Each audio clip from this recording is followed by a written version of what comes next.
Hoje estamos iniciando mais uma série de aprendizados no Megawatt Educação. Hoje começamos com uma trilha de conhecimento com a CC Academy. E para a primeira aula recebemos Carolina Contim, engenheira de petróleo, analista de capacitação da CCE. Carol, é um prazer te receber. O que você vai trazer para a gente hoje? Oi, Júlia. É um prazer estar aqui. Eu estou muito feliz de estar aqui presente junto com você, conversando de um tema muito relevante para o nosso setor, que é justamente a abertura de mercado e falando também de capacitação, um pouquinho de ensinamento, que eu acredito que é um assunto que anda junto com a evolução do nosso setor. Então, para falar no nosso bate-papo aqui de hoje, a gente vai trazer um panorama geral sobre a evolução do setor em relação ao tema de abertura de mercado, com foco na comercialização varejista, sobre esse tema do varejista, ou conhecido também como comercializador varejista, que é muito relevante nos dias atuais.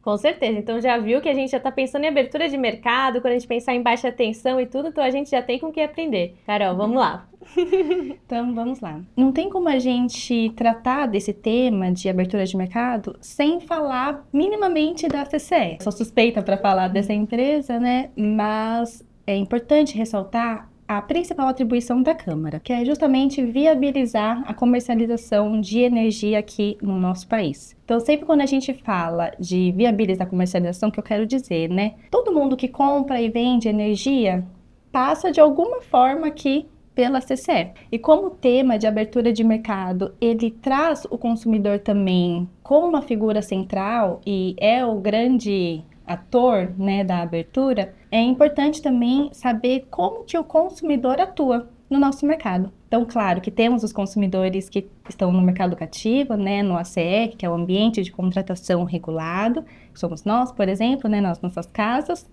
Eles não têm muita escolha, né, de fornecedor, não consegue negociar preço, nem nada. E tudo bem, é um tipo, né, de atuação. Mas também temos, e aí agora puxando para o Mercado Livre, uma forma do consumidor atuar que a gente pode separar em... Aqui eu vou trazer duas principais formas de atuar. Existem outras, mas aqui, para dar mais proposta à nossa conversa, vou trazer o consumidor que ele faz a sua própria gestão, ou seja, ele é um agente da Câmara, por exemplo, ele faz as suas negociações, valida seus contratos, busca os seus relatórios, então é um consumidor que é agente na Câmara e ele faz a sua própria gestão. Tem a sua responsabilidade e tudo. Existe também uma possibilidade desse consumidor permanecer, também é um agente na Câmara, mas ele não faz toda a operação. Ele pode ter um representante operacional, por exemplo, que cuida dessa parte de gestão por ele e ele continua no Mercado Livre, tendo todos os benefícios e também responsabilidades, né? Porque para ser agente na Câmara, além dos benefícios do Mercado Livre, tem também algumas responsabilidades que os agentes têm que conhecer. Então, um representante poderia representar mais do que um consumidor, por exemplo? Poderia. Então, existe vários tipos, né, de representantes. Esse que eu mencionei é um representante operacional que é uma prática de mercado, inclusive, ter uma comercializadora que represente alguns outros consumidores, geradores, né? Então, representante representado. E nesse cenário que eu estou trazendo, o consumidor, ele é um agente na Câmara, então por mais que tenha um representante, eu, consumidor, por exemplo, continuo tendo responsabilidades aqui perante a Câmara. E aí, agora indo para o nosso outro tipo de atuação do consumidor, é ele não ser um agente na Câmara e ter um representante, só que agora um outro tipo de representante, que é o que a gente chama aqui de varejista, que é justamente comercializadores ou geradores que possuam uma habilitação para atuar como varejista e representar ativos de terceiros. Então, nesse tipo de representação, o varejista, que é o responsável aqui perante a Câmara, tem todas as responsabilidades e o consumidor, nesse caso, poderia ser um gerador, como representado também, mas para nossa conversa eu vou puxar mais a sardinha aqui para o lado do consumidor. Ele não é um agente da Câmara, então ele não tem as responsabilidades, por exemplo, que nesses outros dois cenários que eu mencionei. E a figura do varejista, Júlia, ele está crescendo justamente por causa dessa configuração, desse tipo de representação. Então, com essa relevância do varejista, da figura do varejista, é importante a gente entender agora, para continuar nesse tema de abertura de mercado, a evolução de como estávamos, como estamos e para onde vamos nesse tema de abertura de mercado. O tema abertura de mercado Vamos pensar primeiro na frase, né? Nas palavras que estão ali. Quando a gente fala que estamos abrindo o mercado, o que quer dizer? podemos, né, pensar por vários aspectos. Eu vou trazer um aqui, que é justamente a gente remover as barreiras de entrada. Por isso que a gente está abrindo o mercado para quem? Né? Para o consumidor, poder atuar, mais consumidores poderem atuar no mercado livre de energia. Então, essa barreira, essa quebra das barreiras já vem acontecendo há um bom tempo, né? A gente tem já umas décadas que a gente pode ver que já há esse tema de abertura de mercado sendo falado no mercado, mas aqui eu vou trazer um passado não muito distante. Vou trazer a portaria 514, que já mostrava pra gente que existia o consumidor livre com uma, vou chamar de barreira de entrada, mas nada mais é do que um requisito, né, para migrar para o mercado livre. Ele tinha o requisito de 3 megawatts para migrar, só que aí com essa portaria 514, a portaria foi diminuindo de meio em meio, muitas das vezes, até que chegou com a demanda mínima para migrar, com essa barreira de entrada de meio megawatt. Então, em 2023 tivemos esse fechamento, né, dessa portaria. Em janeiro de 24, acredito que você lembra, tivemos uma outra portaria, só que também do MME, mas agora a de número 50, que mencionou que todo mundo que faz parte do grupo A pode migrar para o ambiente de contratação livre. Então, essa questão da barreira, né, da demanda contratada com a distribuidora, já não era mais um grande requisito para o consumidor, só que na portaria ela diz o seguinte, disse isso que eu já mencionei, e ao final ela falava assim, que você, consumidor, que está no grupo A, pode migrar. Só que se você tem uma demanda contratada inferior a 500 kW, ou seja, meio megawatt, você pode migrar, mas sob a representação do varejista. Aí que tá o varejista surgindo, né? Temos então o varejista ganhando mais relevância nesse cenário. E aí, continuando com o nosso cronograma, né, da nossa linha do tempo, em julho agora de 2025, tivemos um novo modelo simplificado. Foi visto no mercado desde janeiro de 24 que, a partir, né, dessa portaria, muitas migrações cresceram, né? Tivemos muitas migrações, na verdade. O que aconteceu, né, em outras palavras, pequenos consumidores agora puderam migrar para o ambiente de contratação livre. Então, puderam entrar no nosso mercado e agora escolher o seu fornecedor, escolher o seu preço, o tipo de energia, né? Então, como agora temos um novo modelo, um modelo que agora está mais voltado para o varejo, foi necessário avaliar, na verdade, reavaliar o modelo que tínhamos de operacionalizar todos esses representados, esses consumidores, que é aí que surgiu o modelo simplificado, né? O que você conta me mostra que a evolução foi justamente colocando o consumidor cada vez mais ao centro, né? Nas atenções, porque era o que você falou, antes tinha uma demanda mínima, aos poucos ok, a gente já vai abrir para qualquer um da alta, mas ainda tem um problema de quem representa, se você, dependendo da demanda que tem, né? Então, me mostra que essa evolução é muito benéfica para o consumidor, porque a gente está colocando cada vez mais a necessidade, né? Colocando ele em protagonismo mesmo, para a gente até chegar em nós, né? Residenciais e consumidores, como que a gente vai poder acessar essa energia e negociar prazos, preços, né? Exatamente. E aí, continuando, então, muito bem colocado nossa fala, que temos a MP, na medida provisória número 1300, que se até então eu contei a história de um passado e do presente, a MP nos traz o futuro, né? Que é justamente essa abertura para o grupo B. Em agosto, né, no meio aqui de 26, a gente vai ter uma parcela do grupo B que já vai poder migrar, só que ao final de 27, aí chegamos em nós, né? Os residenciais, que aí sim já vai ter completado, né? Então, vai ter aberto ainda mais, cada vez mais, o nosso mercado. Então, agora trazendo a um cenário de hoje, uma fotografia de hoje, é importante a gente ressaltar esse novo modelo que foi criado, está sendo agora utilizado justamente devido ao cenário que está sendo criado, né? Agora um mercado de varejo, onde todo mundo tem que aprender como operar, porque antes a gente tinha um modelo de atacado com grandes blocos de energia, né? A gente estava mais acostumado com grandes consumidores operando, inclusive pensando no que a gente estava falando no início, né, da nossa conversa, dos tipos de representação. Pensa que um varejista antes estava acostumado a operar menos representados, só que agora com a abertura de mercado ele precisa de novas formas de operacionalizar cada vez mais consumidores, né, mais representados. Bastante desafiador.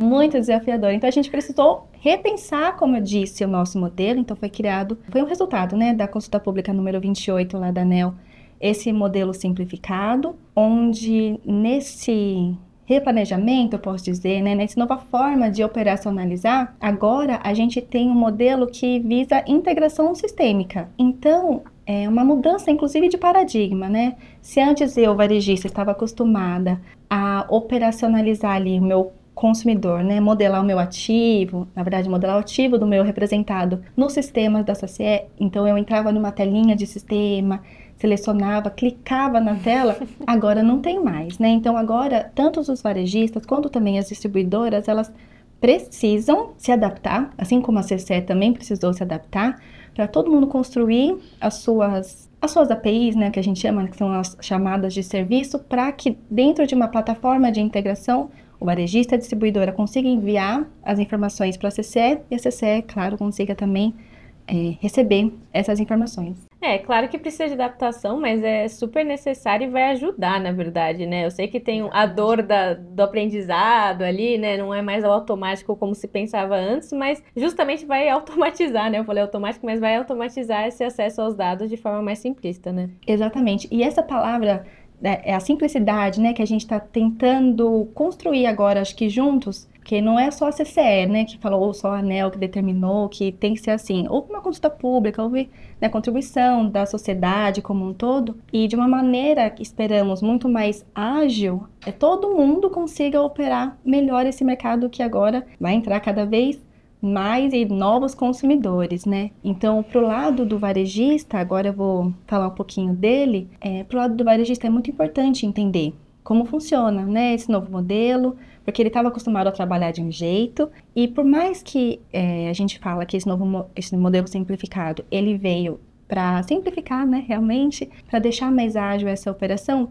alguns, não o conceito principal, claro que não, mas alguns detalhes mudaram, até para simplificar, né, porque a gente sabe que a operação da compra e venda de energia, da comercialização, não é trivial, né? Precisa de um estudo, precisa entender o impacto de cada ação dentro de uma compra e venda, de um dado de medição, veio certo, não veio, então a gente sabe o quanto impacta, né? E fazendo um paralelo entre os dois modelos, porque esse modelo simplificado, ele existe agora desde julho de 25, ele é exclusivo, na verdade, exclusivo não, ele é obrigatório para consumidores com uma demanda abaixo de 500, que são representados por varejista. Essa é a obrigatoriedade, todo mundo que está nessa categoria aqui deve operar via esse modelo. Mas nós também temos ainda um modelo tradicional, né, que chamamos que usinas, por exemplo, ou consumidores com uma demanda superior, continuam operando via os sistemas da CCE. Então, teremos esses duas formas de operar, trabalhando assim, né, paralelamente. E tem alguns conceitos que diferem entre os modelos, que eu vou ressaltar alguns aqui, mas eu reforço que tem mais, além desses daqui que eu estou mencionando. Uma dessas diferenças, e uma muito importante na minha visão, é justamente a medição. Que com o modelo simplificado, não existe a modelagem do ativo como a gente conhece no modelo tradicional. Então, no modelo tradicional, o representante, né, o varejista, por exemplo, ele entra num sistema lá da CCE que chama Siga CCE, modela ali o seu ativo, o ativo do representado, e ele tem essas informações desse ativo, por exemplo, na DRI, né, que é um sistema onde ele consegue analisar os dados depois da contabilização. E no modelo simplificado, ele não tem essa modelagem individualizada. Ele tem um cadastro, sim, né, dessa unidade consumidora, por exemplo, só que quando chega na contabilização, esse varejista que tem diversos representados cadastrados, na verdade, né, embaixo do seu perfil varejista, para esse varejista ele vai ter a medição agregada. Um dos impactos, por exemplo, é justamente na apuração dos encargos. Então, ele não vai ter mais discretizado, como ele estava acostumado antes, a medição de cada representado, o que pode mudar, né, a sua gestão, a forma como ele opera. E aqui eu vou ressaltar que ele tem acesso a essas informações individualizadas, caso ele queira, né, através de uma busca das próprias APIs, mas não é da forma como ele estava acostumado. Isso que eu estou tentando, que eu gostaria muito de deixar claro, que a forma como ele opera mudou. Então, essa grande mudança que estamos passando precisa, de alguma forma, com que todos nós, né, nós instituições, os próprios agentes, a sociedade em breve também, conheça todos, ou a grande maioria, se possível, dos conceitos atrelados a isso, que é muito importante. Enquanto o mercado está evoluindo, como eu disse no início do nosso bate-papo, é importante que o conhecimento atrelado a tudo isso também seja construindo, que, né, tenha mais debates, mais seja evoluído, né? Com certeza. E aí, falando, indo já pro final da minha fala aqui, dada essa relevância, né, da abertura e do conhecimento que está atrelado também para que todo mundo consiga operar da melhor forma possível, então eu vou trazer aqui o CC Academy, onde lá no CC Academy nós temos um portal do aluno, que temos diversos materiais gravados, inclusive aqui da comercialização varejista, que é um dos temas que estamos mencionando, mas lembrando que temos também outros assuntos, claro, referente às operações aqui da CC, que é muito relevante para todo o setor, tanto para quem atua aqui na abertura de mercado, mais focado no varejista, quanto também para quem é um representante, tem ativos, né, de representados que são agentes da CCE, resgatando o que mencionamos no início, né? Além dos cursos gravados que temos de diversas áreas diferentes, temos também companies, cursos especializados, então assim, formas de se capacitar, acredito que não vai faltar, né? Então eu agradeço a oportunidade de estar aqui com você, conversando desse tema que eu sou uma entusiasta, adoro, e também para falar de conhecimento, que é um dos temas que eu também adoro falar. Imagina, o prazer foi nosso. Nós, enquanto Megawatt Educação, a gente apoia muito todas essas possibilidades de disseminar conhecimento e energia, então a gente vê como uma grande possibilidade de trazer mais, né? Justamente isso, trazer mais conhecimento, assim como nós, vocês, né? Tudo que a gente possa fazer juntos e distribuir conhecimento, até porque a gente sabe que é um momento um pouco de dificuldade da transição, né? Às vezes traz umas dores, umas delícias, mas é para justamente atingir um objetivo da abertura, né? A tão esperada abertura do mercado livre de energia. Então eu queria agradecer, Carol, queria perguntar se você quer dizer mais alguma coisa para nossa audiência. Gostaria de agradecer, falar que é uma felicidade estar aqui, né? E eu incentivo muito, contem comigo também. Acho que a CC Academy também é um braço muito legal e incentivador também, né, da transformação do conhecimento. Então, contem conosco. Muito obrigada. Muito obrigada. E por aqui terminamos essa aula 1 com a CCE, trazendo esses conhecimentos em energia e deixar aquele lembrete, né, de curtir, compartilhar, comentar, acompanhar o nosso canal, porque o nosso objetivo é justamente escutar de vocês como que a gente pode evoluir para continuar trazendo cada vez mais educação e energia, cada vez mais apaixonados por energia. Muito obrigada e até a próxima.